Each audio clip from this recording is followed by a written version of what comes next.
ട്രംപിന്റെ ഭാഗത്തു നിന്ന് വലിയ ഭീഷണി ഉണ്ടാകുന്നു. അതിന്റെ കാരണം നമുക്കറിയാമല്ലോ. റഷ്യയുടെ ഭാഗത്ത് നിന്നും ഇന്ത്യ എണ്ണ വാങ്ങുന്നത് നിർത്തണമെന്നാണ് അമേരിക്കയുടെ ആവശ്യം. അങ്ങനെയാണെങ്കിൽ അത് നിർത്തണ്ട. റഷ്യ എണ്ണ വിലയിൽ, ക്രൂഡ് ഓയിൽ വിലയിൽ വലിയ കുറവാണ് വരുത്തിയിരിക്കുന്നത്. ഇന്ത്യക്ക് കൂടുതൽ ലാഭം ഇനി കൊയ്യാം.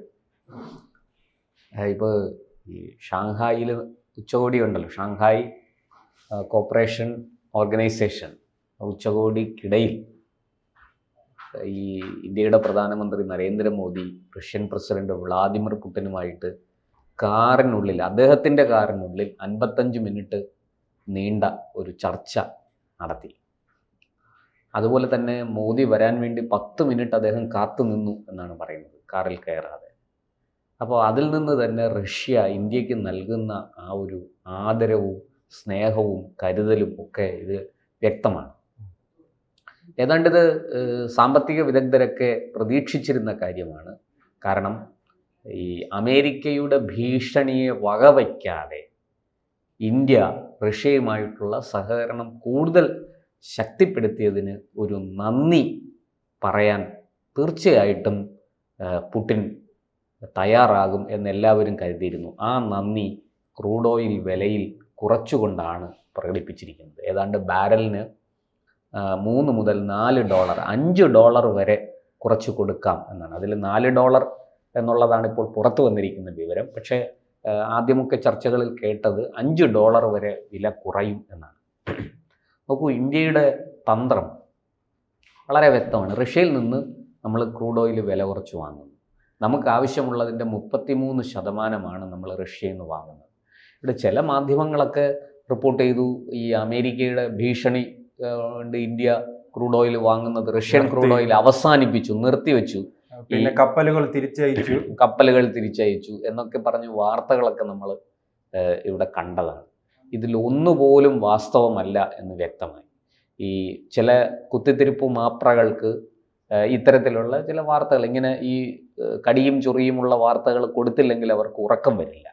അതുകൊണ്ട് നരേന്ദ്രമോദിയെയും നമ്മുടെ രാജ്യത്തെയും എവിടെയെല്ലാം ഇകഴ്ത്തി കാണിക്കാമോ അങ്ങനെ ഇകഴ്ത്തി കാണിക്കാനുള്ള ശ്രമം അവർ നടത്തും. അത് അവരുടെ ജനിതക ഗുണമാണ്, ജീനിലെ ഉള്ളതാണ്. അതുകൊണ്ട് ആ ജീൻ ഏത് ജീനാണെന്നുള്ളത് അന്വേഷിക്കുന്നത് നല്ലതാണ്. അതവിടെ നിൽക്കട്ടെ. എന്തായാലും ഇവിടെ ഇപ്പോൾ ഈ പറഞ്ഞതുപോലെ ഇന്ത്യ റഷ്യയിൽ നിന്ന് ക്രൂഡ് ഓയിൽ വാങ്ങിച്ച് സംസ്കരിച്ച് പെട്രോൾ ആക്കുന്നു. അത് പല രാജ്യങ്ങൾക്കും വിൽക്കുന്നുണ്ട്. ഈ പെട്രോളും ക്രൂഡ് ഓയിൽ പ്രോസസ്സ് ചെയ്ത് പെട്രോളും ഡീസലും കെറോസിനും LPG ഒന്നും ഉണ്ടാക്കാൻ പറ്റാത്ത രാജ്യങ്ങളുണ്ട്. ആ സാങ്കേതിക വിദ്യ കയ്യിലില്ലാത്ത, അല്ലെങ്കിൽ അത്രയും വലിയ ഇൻവെസ്റ്റ്മെൻറ്റ് നടത്തി അങ്ങനെ ഈ പറഞ്ഞ രീതിയിൽ ഇന്ധനങ്ങളാക്കി മാറ്റുന്ന, ഈ ഫോസിൽ ഇന്ധനങ്ങൾ ഉണ്ടാക്കുന്ന ടെക്നോളജിയും അതിനുള്ള സാങ്കേതിക വിദ്യയും അതിനുള്ള മെഷീനറിയും ഒന്നും, യന്ത്രങ്ങളും ഒന്നും ഇല്ലാത്ത രാജ്യങ്ങൾ ലോകത്തുണ്ട്. ആ രാജ്യങ്ങൾക്ക് പെട്രോൾ വിൽക്കുന്നുണ്ട് മാന്യമായ വിലയ്ക്ക്. അതിൽ ഒരു രാജ്യം ഉക്രൈനാണ്. റഷ്യയുമായിട്ട് യുദ്ധത്തിലേർപ്പെട്ടിരിക്കുന്ന ഉക്രൈൻ നമ്മുടെ കയ്യിൽ നിന്ന് എണ്ണ, ഈ പറഞ്ഞ ഡീസലും പെട്രോളും ഒക്കെ വാങ്ങുന്നുണ്ട്. ആ രാജ്യത്ത് 15%-ലധികം അവർ ഇന്ത്യയിൽ നിന്നാണ് വാങ്ങുന്നത്. അതൊരു ചെറിയ കാര്യമാണ്. അപ്പോൾ മോദിയുടെ നയതന്ത്രവും മോദിയുടെ, അല്ലെങ്കിൽ ഞാൻ ഈ മോദി ഇത്തരം കാര്യങ്ങൾ എന്തുകൊണ്ട് ട്രംപിന് മനസ്സിലാകുന്നില്ല? ട്രംപിന് മനസ്സിലാകാത്തത് കൊണ്ടല്ല, ട്രംപിൻ്റെ മുന്നിൽ മറ്റു വഴികളില്ല. നമ്മൾ മുമ്പും അത് പറഞ്ഞതാണ്. ട്രംപിൻ്റെ ഇന്ന് അമേരിക്ക നേരിട്ട് കൊണ്ടിരിക്കുന്ന പ്രതിസന്ധിയിൽ നിന്ന് കരകയറണമെങ്കിൽ അത് ട്രംപ് വളരെ വ്യക്തമായിട്ട് കോടതി വിധി വന്നപ്പോൾ പറഞ്ഞല്ലോ. എത്ര $1 ബില്യൺ നമുക്കിതുകൊണ്ട് ലാഭം, ഈ ഇറക്കുമതി തീരുവ വർദ്ധിപ്പിച്ചതിലൂടെ അമേരിക്ക അധികമായി നേടുന്ന വരുമാനത്തെക്കുറിച്ച് ട്രംപ് വളരെ വ്യക്തമായിട്ട് തന്നെ പറഞ്ഞു. അതുകൊണ്ടാണ് ഈ ഫെഡറൽ അപ്പീൽസ് കോർട്ടിനെതിരെ രംഗത്ത് വന്നിരിക്കുന്നത്. അത് പറഞ്ഞുകൊണ്ടാണ്. ഒരു വിഭാഗം സാമ്പത്തിക വിദഗ്ധർ ട്രംപിനെ അനുകൂലിക്കുന്നു. ശരിയാണ്, ഈ ഇറക്കും ഇന്ത്യയുമായിട്ടുള്ള പ്രതീക്ഷ ഭാവിയിൽ ഇത്രയും പണം ലഭിക്കുമെന്നാണ്. തീരുവ ചുമത്തി ഇത്രയും നേടാൻ കഴിയും. അതെ, പക്ഷെ അത് നൽകാൻ രാജ്യങ്ങൾ തയ്യാറാകില്ലല്ലോ. അത് രണ്ടാമത്തേത്. ഇപ്പോൾ അവർക്ക് നിലവിൽ അവർ ഏർപ്പെടുത്തിയിരിക്കുന്ന ഇപ്പോഴത്തെ ഈ ഇറക്കുമതി തീരുവ വർധന കൊണ്ട് അവർക്ക് അതിൻ്റെതായ നേട്ടങ്ങളുണ്ട്. ഈ ഇപ്പോൾ കുറച്ച് നാളുകളായല്ലോ ഇത് ഏർപ്പെടുത്തിയിട്ട്. ഇപ്പോൾ ഇന്ത്യയുമായിട്ടാണ് ഏറ്റവും ഒടുവിൽ ഇപ്പോൾ സംഭവിച്ചിരിക്കുന്നത്. മറ്റു പല രാജ്യങ്ങൾ നേരത്തെ ബ്രസീലിനും കാനഡയ്ക്കും അതുപോലെ ചൈനയ്ക്കും ഒക്കെ അവർ ഇറക്കുമതി തീരുവ വർദ്ധിപ്പിച്ചു. 10% ഉണ്ടായിരുന്നതിനെ 30% കണക്കൊക്കെ നമ്മൾ കേട്ടതാണ്. അപ്പോൾ അതിലൂടെ തീർച്ചയായിട്ടും അമേരിക്കയ്ക്കൊരു ഒരു റവന്യൂ വർധന ഉണ്ടായിട്ടുണ്ട്.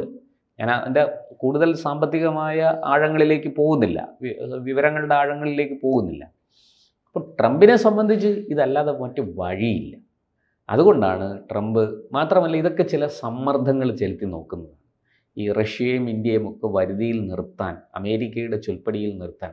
നമ്മൾ ഈ ട്രംപ്, മോദി, പുടിൻ എന്നൊക്കെ പറയുമ്പോൾ കേവലം വ്യക്തികളല്ല, അവരുടെ പുറകിൽ ഒരു വലിയ ടീം തന്നെയുണ്ട്. ഈ ട്രംപിൻ്റെ പുറകിൽ, ട്രംപ് ഒറ്റയ്ക്ക് വന്നിങ്ങനെ കാര്യങ്ങളങ്ങ് ചെയ്യല്ല, ട്രംപിന് ഒരു ദിവാസ്വപ്നം പോലെ തോന്നിയിട്ട് ചെയ്യുന്നതല്ല. അതുപോലെ നരേന്ദ്രമോദി പുടിനുമായിട്ട് കണ്ടു, പെട്ടെന്ന് ഉള്ളിൽ തോന്നി, അങ്ങനെ അങ്ങ് പ്രവർത്തിക്കുന്നതല്ല.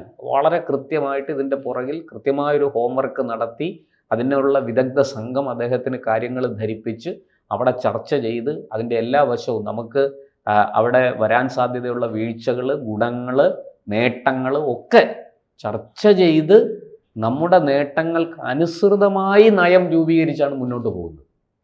നോക്കൂ, റഷ്യയെ സംബന്ധിച്ചിടത്തോളം റഷ്യയ്ക്ക് ഇന്ന് ഇന്ത്യയോടുള്ള ഈ ബന്ധം, അത് റഷ്യയ്ക്ക് വലിയ, വാസ്തവം പറഞ്ഞാൽ ചൈനയെക്കാളും അമേരിക്കയെക്കാളും മറ്റേതൊരു രാജ്യത്തെക്കാളും ഇന്ന് റഷ്യയ്ക്ക് ഏറ്റവും കൂടുതൽ വിശ്വസിക്കാൻ കഴിയുന്ന ഒരു രാഷ്ട്രം ഇന്ത്യയാണ്.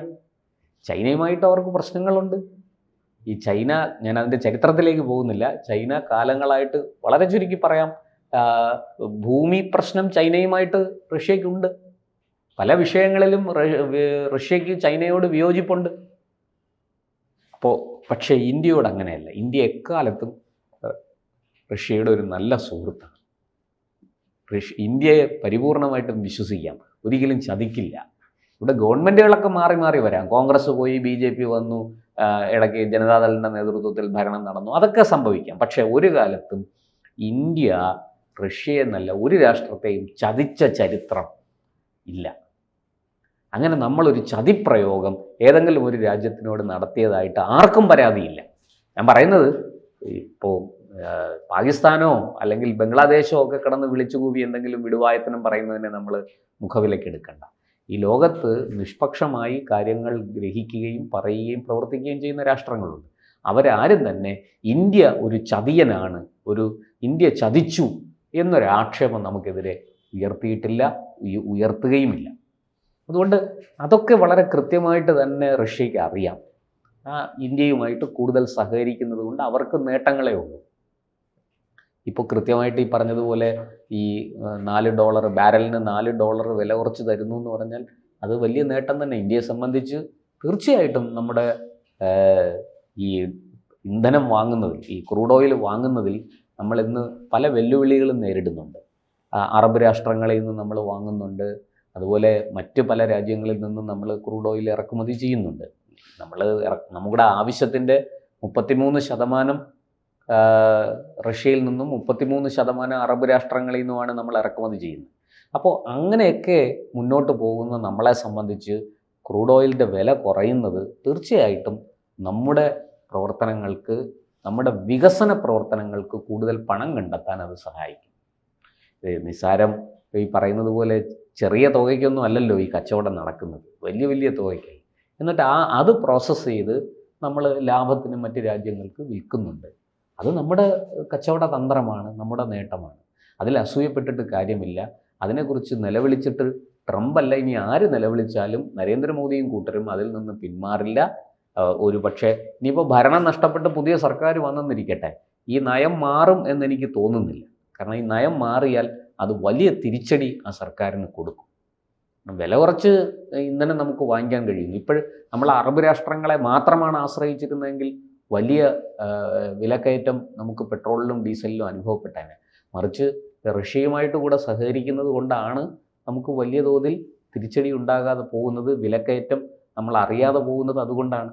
കുറഞ്ഞ വിലയ്ക്ക് നമുക്ക് റഷ്യയിൽ നിന്ന് ക്രൂഡ് ഓയിൽ കിട്ടുന്നു എന്നുള്ളത് തന്നെയാണ് അതിൻ്റെ കാരണം. അതുകൊണ്ട് അതൊന്നും ഒരു വലിയ എന്താ പറയേണ്ട വിഷയമായിട്ട് മാറില്ല. ഈ പറഞ്ഞതുപോലെ ട്രംപ് ഇനി എത്രയൊക്കെ കിടന്ന് ബഹളം കൂട്ടിയാലും റഷ്യയിൽ നിന്ന് എണ്ണ വാങ്ങുന്നതിൽ ഇന്ത്യ ഒരു മാറ്റവും വരുത്തില്ല, വരുത്താനുള്ള യാതൊരു സാഹചര്യവും ഇപ്പോഴില്ല. അതിനെ ചൊല്ലി ട്രംപ് നിലവിളിക്കേണ്ട. മറിച്ച് റഷ്യയിൽ നിന്ന് വാങ്ങുന്നത് വളരെ കൃത്യമായിട്ട് നമ്മൾ ഉക്രൈൻ പോലെയുള്ള രാജ്യങ്ങൾക്ക് വിൽക്കുകയും ചെയ്യും. ആ നയത്തിൽ ഒരു മാറ്റവും വരുത്താൻ മോദിയോ അദ്ദേഹത്തിൻ്റെ സർക്കാരോ തയ്യാറാകുമെന്ന് തോന്നുന്നില്ല. അദ്ദേഹത്തിന് പിന്നാലെ വരുന്ന സർക്കാരുകളും ഈ നയം തുടരാൻ തന്നെയാണ് സാധ്യത. കൂടുതൽ വാർത്തകളും വിശേഷങ്ങളും നിങ്ങളിലേക്ക് എത്താൻ ABC മലയാളം സബ്സ്ക്രൈബ് ചെയ്യുക, ബെൽ ബട്ടണും അമർത്തുക.